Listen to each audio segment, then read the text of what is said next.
I asked a group of college people on camera, because we were doing a film. I said, now, will every white person in this room who would like to be treated the way we have treated people of color, particularly blacks, in this country for the last 200 years, if you would like to be treated that way for the rest of your life, please stand. Nobody stood. You could have heard a feather fall. I said, nobody, you must not have understood the instructions. I said, if you're white and you want to be treated the way we treat our black citizens, please stand. Nobody stood. I said, you know what you just admitted? You admitted that you know it's happening, you know it's wrong, and you know you don't want it to happen to you. So why? Why are you allowing it to happen to other people and saying and denying that it's happening?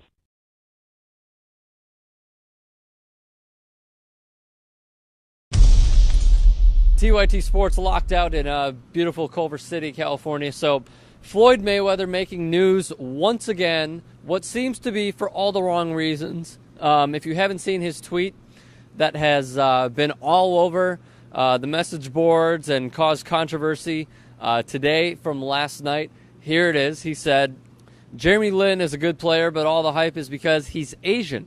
Black players do what he does every night and don't get the same praise. Then he defends himself. Other countries get to support / cheer their athletes, and everything is fine. As soon as I support black American athletes, I get criticized. So let's go back to his tweet for 1 second, saying it's because he's Asian and black players do what he does every night and don't get the same praise.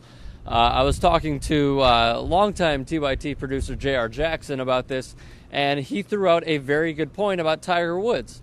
Tiger Woods was the #1 golfer in the world, of course. He won a ton of majors. He will most likely and hopefully pass Jack Nicklaus. But Tiger Woods broke all these stereotypes, and the African-American community was so pleased with what they saw and how he broke that stereotype of how black people cannot play golf. Meanwhile, he went out and won tons and tons of tournaments. So they have a right to celebrate that. He was breaking stereotypes. He was proving that he could compete against these white Americans and European players who have been playing the game longer than black people have been playing the game. And so going back to when he called out Jeremy Lin and saying it's because he's Asian, let's be totally honest and real about this, people. It's somewhat true. With that big pie, how much of it would you say is because he's Asian? I would say 50%, maybe a little less, maybe a little more, give or take. I'd say 50% about. He's only the 4th Asian American player to ever play in the NBA. So it's a big deal. Similarly to Tiger Woods when he played golf. It's a big, big deal. Tomorrow night, you go to New York and you deal with the Lin sanity. Have you been following that story at all? What? Jeremy Lin, are you following that story at all? No idea. I know who he is, but I don't really know what's going on too much with him. Are you surprised at the production that Lin's had over the past week? I don't even know what he's done. I have no idea what you guys are talking about. I'll take a look at it tonight, though. Fudge. Who is this kid? Yeah, I've heard about him and stuff like that, but I don't know what has he been doing? He's been getting like triple doubles. Stuff. Oh, he went from the bench. He went from 28 and 8 over 3 games. He's averaging 28 and 8. Well, 25. Stuff. But he went from the bench to that, basically. So it's sort of coming out of I nowhere. saw last year his best game was against you guys. He had 4 steals against you guys. I just looked to see if he had any good games last year. He played like 15 minutes against you one game. I don't remember. If he's playing garbage. Well, obviously going to have to deal with it. Would you consider guarding him if he's having one of those games? Jesus Christ. Let's not get ahead of ourselves. Okay. I would say most of the discrimination happened in college. When I would play, and there would be racist remarks, whether it's from other players or from the fans. But when I got to the NBA, I didn't hear any of that, and everything went away. And actually, this past year, everyone has been extremely respectful. A lot of players have gone out of their way to support me and encourage me, and people I've never met before, other players just coming up and saying, congratulations. And so, definitely a big change from college to the NBA. 所以在过程里面，在 college 的时候，你还是有经过这一段，那你怎么去面对它呢？ At first, I would just get really angry, and after the game, I just wouldn't want to talk to anybody. But one of my assistant coaches, his name's Coach Blakeney, he went through a lot as well when he was in high school and college. He was an African American, and so he had to go through a lot of racist things, and so he taught me to handle it better and to use it as motivation, but not to play out of anger. 过程里面，你有听他谈过一些吗？有，我自己有的时候都听得见。哦，真的哦。我们去看他的店，有没有那种很命的话什么的，让你们很不舒服？有一些让你很不舒服，也会，但是你也没办法，因为 college 的那个 environment 就是就是很敌对的这样子。那有的时候球场上，有的时候他经过有些 coach 都会用一些很不好的话对他的 player 说，哦，你不能让这个。He would say, sometimes the coach would be like, you can't let that Oriental kid do that, or, you know, something that was just out of line. And, you know, some coaches would even ask me if what's the difference between Chinese people and Japanese people? And I was just like, Did you ever fight back? I don't think so. A lot of times you can't, because it's what someone in the crowd is yelling, and you know, there's nothing I can do. I can't go into the stands and talk to them, fight them. It was a trip, man. The NBA, we went through a lot this year. They had a little whole makeover. They had the no thuggery rule. It was like no thuggery, no thuggeration this year. No, you got to suit up. I thought it was a trip too. I was like, first I ain't like that. I was like, how you gonna make somebody wear a suit? That ain't right. You don't make somebody wear a suit. You know? Then I thought about it. Some of these dudes get paid 60, 70, 80 million dollars to play basketball. Shit. Better wear what they say wear. Especially on check day. I know that shit, nigga. On check day, I'll be in there in a rodeo clown outfit, nigga, with the nose and everything. Work up, nigga. It's all there. The NBA is fantastic. Trip. You know, it all started because of a little melee that happened in Detroit last year. Everybody remember the big melee that happened. Ron Artest lost it, ran up in the audience, and people thought that was wrong, thought that wasn't right. Me, personally, I loved it, I'm a cheerleader for foolishness like that. I like nonsense. Especially Steven Jackson. That was my favorite dude because he ain't had nothing to do with the fight. Fight over there. He just gonna get him a hit in. He just looked and saw the fight. He just was looking, didn't think nobody saw him.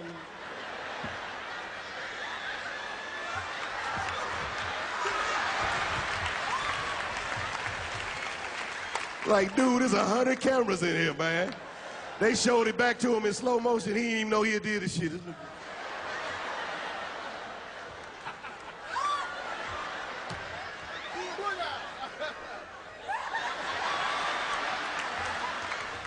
We saw you, dog.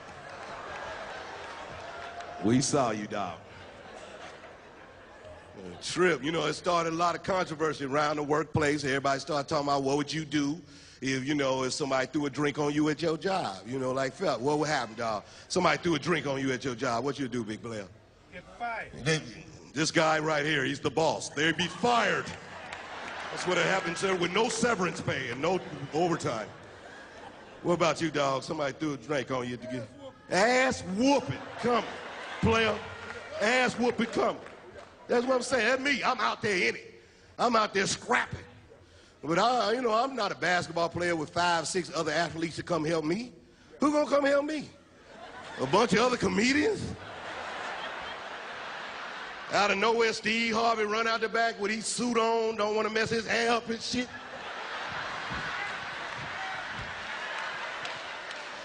Bernie Mac come out the back. I ain't scared of you motherfuckers. I ain't scared of you motherfuckers. Monique beating all the skinny bitches up for me, man. I got about 37 Wayans brothers come running out the back. Jamie Foxx ass Ray out here blind in the motherfucker.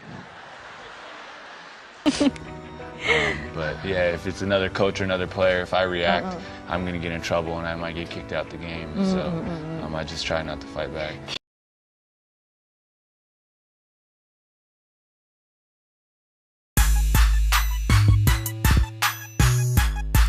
What's up guys, Beige here for Complex. Jeremy Lin debuted his latest hairstyle earlier this week during the Brooklyn Nets' first preseason game. Lin, who has experimented with a range of different hairstyles in recent years, showed off the dreadlocks that he has now prior to the game against the Knicks. Lin also wrote a lengthy post for the Players Tribune about his decision to get dreads. He openly acknowledged that there are going to be some people who accuse him of cultural appropriation after seeing his new hairstyle. But he said that he spent countless hours speaking with his teammates and carefully considering his decision before he decided to go with dreads. For the most part, people appreciated the honesty and candor that Lin spoke with in his Players Tribune piece. But former NBA player Kenyon Martin must have missed the memo because on Thursday night, he jumped on Instagram and sent a series of shots at Lin through several posts that he put up. Martin started by putting up a picture of Lin and his dreads along with the caption, "I have so many questions." Then, Martin posted a video that featured him accusing Lin of trying to, quote, be black by getting dreads. Do I need to remind this damn boy that his last name is Lin? Come on, let's stop this. There is no way possible he would have made it on one of our teams with that bullshit going on his head. Somebody really needs to tell him like, alright, we get it. We get it. You want to be black. We get it. But the last name is Lin.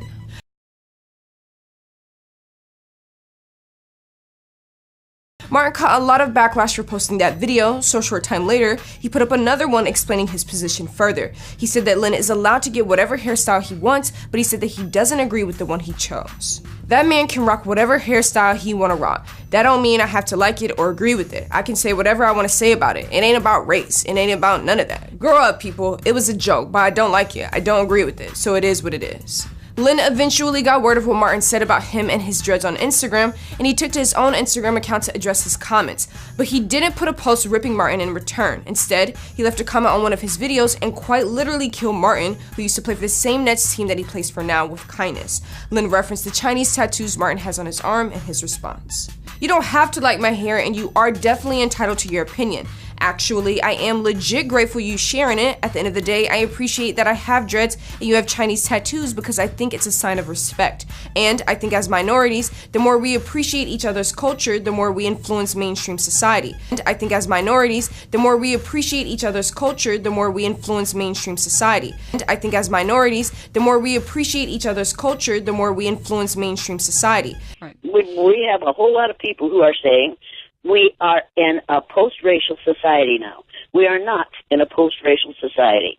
And everybody needs to know that, and they need to remember that. We are, because of 8 years of a black man in the White House, those people who were angry when he got elected are going to get even now. And the major fear of white people in this country today is their knowledge of the demographics that say within 30 years, white people will be a numerical minority in the United States of America. Thanks for everything you did for the Nets and hoops. Had your poster up on my wall growing up. Lin also talked about the controversy that Martin's comments caused after the Nets beat the Heat in a preseason game on Thursday night. There were apparently many Lin fans who took to Martin's Instagram page to leave derogatory comments. Lin mentioned that he even heard some people were directing the N-word at Martin over what he said. And Lin spoke about how he didn't want to see that anymore. He said that rather than drawing a line in the sand and picking sides, he wants to see more people having open dialogue about real issues and working together collectively to solve them.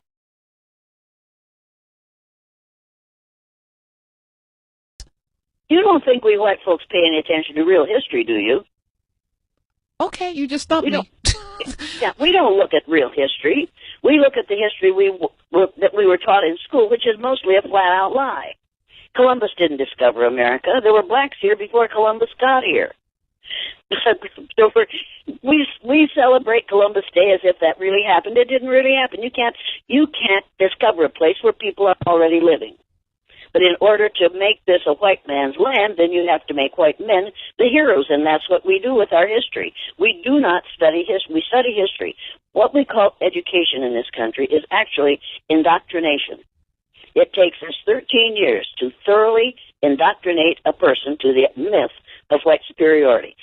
That's not what I stand for, and that's not helping us move in the direction we want to move in. I think both sides need to come together. Then I think as minorities, if we are able to appreciate it, if Asians are able to be passionate about issues that aren't just related to Asians, if African Americans are able to be passionate about issues that aren't just related to African Americans, I think we'll see something big start to happen. I think we'll be able to influence mainstream society, and that's the ultimate goal. And to the myth of race. We have all been indoctrinated with the idea that there are 4 or 5 different races. There's only one. There's only one race, the human race. And when I go on a college campus, I say to the 200 to 600 or 700 students, will every person in this room who considers himself or herself a member of the white race please stand? Most white kids all bounce up and they just grin all over. I say, now, will every person who considers himself or herself a member of the black race please stand? Brown race, yellow race, red race, and there's no such thing as red race. That is a name we gave to Native Americans because we didn't understand why that they painted their faces red. It's so long and a disgusting story. After I get them all understanding, I say, now, you're all members of those different races, right? Yeah. Okay, now, will every person in this room who considers himself or herself a member of the human race please sit down? There's an audible gasp. And they all sit down, and they look at each other like, oh, man, she got us. And I did. I got them. There's only one race on the face of the earth. We are all descendants of black women who evolved in sub-Saharan Africa to about 280,000 years ago. We are all, and you can call it colonial, I don't care what you call it. Those black people were adventuresome, they were intelligent, they managed to cross the ocean to this continent and to every other continent over the 280,000 years. Every person on the face of the earth is a cousin to every other person on the face of the earth. The Bible talks about the family of man. It doesn't talk about the family of white men. It talks about the family of man because we're all members of the same human family. What we're dealing with is ignorance.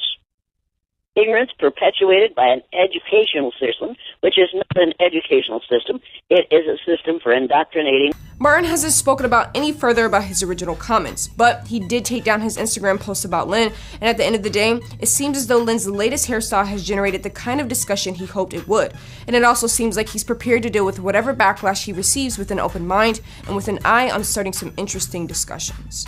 To pit us against each other, like I won versus Kenyon Martin winning. Like, I don't think that's the right way to go about it. Like, it's not really about winning or losing. Like, the whole point is that, like, we're trying to be unified. So I feel like even sometimes when people come to me and say, oh, man, like, you embarrassed him, or it's like, dude, that's not what it's about, right? Like, that's not the whole point of this discussion is to pit it into two sides and see who wins. Like, the whole point is that we all have to get on the same page. And I think, like, we need to have people stop going on his page and saying racist things to him too. Like, that's not okay. So that's what I would say is, at the end of the day, we all have to be able to, like, kind of what I said in my article, right? Like, we just need to spend a little bit more time thinking about what we say, thinking about what it's like to be somebody else. Like, at the end of the day, he said what he said, but I'm not really that offended. Like, if that's how he thinks, that's how he thinks. But my job is still to be gracious, loving, and whatever. And I think if I can, just share with him a little bit of my side, I think the next time maybe he'll have a different viewpoint. He might have a different viewpoint in a week, but not if my whole fan base comes behind and just starts calling him I didn't see, but I heard like people were saying like the N-word on his page and stuff. It's just like, that's not what I stand for at all, and I hope that's not not really helping us move in the direction that we want to move in. And I think both sides need to come together, and then I think, like I said in my comment, as minorities, it's like if we are able to appreciate, like if Asians are able to be passionate about issues that aren't just related to Asians, if African Americans are able to be passionate about issues that aren't just related to African Americans, I think we'll start to see something big happen. And I think we'll be able to, like I said, influence mainstream society, and I think that's the ultimate goal. But all this pitting me against him or, whatever, like anything that creates that division, I don't really stand for. So that's basically all I would have to say. Sorry I was so long. That's all the news for now, but for more, be sure to subscribe to Complex on YouTube today. For Complex News, I'm Beja Velez, and coming November 4th and 5th is the second annual Complex Con, where we bring all things complex to life. Catch live performances, score some exclusive fits, take in informative panels, and tear up a lot of good food. Copy your tickets at complexcon.com/tickets now. Now, it started off as something funny, you exploring with different styles, but in your recent Players Tribune article, it took a much more serious and passionate tone as you addressed the topic of cultural appropriation.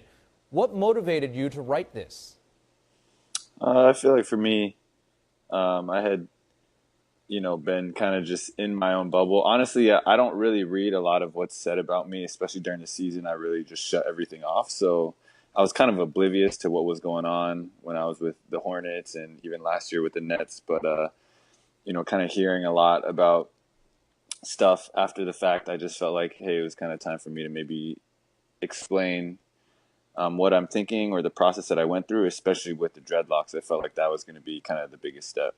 And what was that process? It was just, asking questions, learning, and really it was just something that took some time to build into. Originally, how it first started was when I was with Charlotte, I ran in, like I was playing, actually, ironically, I was playing the Brooklyn Nets, and I went to eat the night before, and I saw this Taiwanese guy with dreadlocks and the same, just cut on the side. His name's Jian Chan, and now he's a friend of mine, kind of just through seeing his hair, and we connected and stuff. And then when I came out to Brooklyn, we ended up becoming friends, and that was kind of the original inspiration. Was I saw it a year and a half ago and was like, man, that looks cool. Eventually, I want to do that. Jeremy, your Tribune story encouraged people to have potentially uncomfortable conversations about race. What has been the reaction to your story? I feel like it's been definitely some mixed reaction, but for the most part, I think that it's been pretty actually very positive. I feel like there's been, I'm saying positive, and not saying everyone loves my hairstyle, but I think a lot of people appreciated kind of what I was saying or the message that I was trying to get across. And I think that's been helpful for me to see, more encouraging for me to see. And I feel like that's something that I needed to see, especially given everything that's going on right now in our nation and in society. So it's nice. It's just nice to see people kind of having these discussions and getting their opinions out on the table and then kind of learning from each other. Can you reiterate what is the ultimate message you're trying to convey? I think the ultimate message I'm trying to convey is that there's an appreciation that I have, or going through my whole process of my hair, there's an appreciation and that getting dreadlocks is not as simple as just getting dreadlocks. Like, it impacts people. There's history behind it. There's a lot of culture. There's a lot of people who, like what I've been learning and reading is there's actually a lot of people who have received some type of discrimination because of that. And so being aware of these issues, being aware of kind of what other people are going through is a way to not only, take part in their culture, but also appreciate it and learn about it. And then I think that brings us to a better place where we further understand each other. And I think that's maybe something that's missing right now. Anybody who's over the age of 18 and hasn't read the book, The Myth of Race, by Robert Wald Sussman, has done themselves a very big disfavor. Because if you read that book, you can no longer support the idea that there are 4 or 5 different races. There's only one. You and I, whatever your color, are from 30th to 50th cousins. That's the way it is. And I get really angry about people who abuse my cousins because of the abuser's ignorance about skin color. I grew up. A whole lot of people grow older. A few grow up. Those who grow up give up the childish indoctrination and look up and out and realize that they've been grossly lied to. My father used to say, well, I was born the year Adolf Hitler and Franklin Roosevelt came to power. Now, I don't think men make the times. I think times make the men. I think that the reason I do what I do is because I was born the same year those two men came to power. And I have watched things happen that I'm watching again today. The same kinds of things that happened during the Nazi years are exactly what are things that are happening today. And as this climate change happens and we are exposed to more and more sunlight on this earth, white folks are going to wish more and more that they had more and more melanin, because melanin is a chemical in your skin that protects your cells from the damaging rays of the sun. Blacks were here first, and blacks are going to be here last.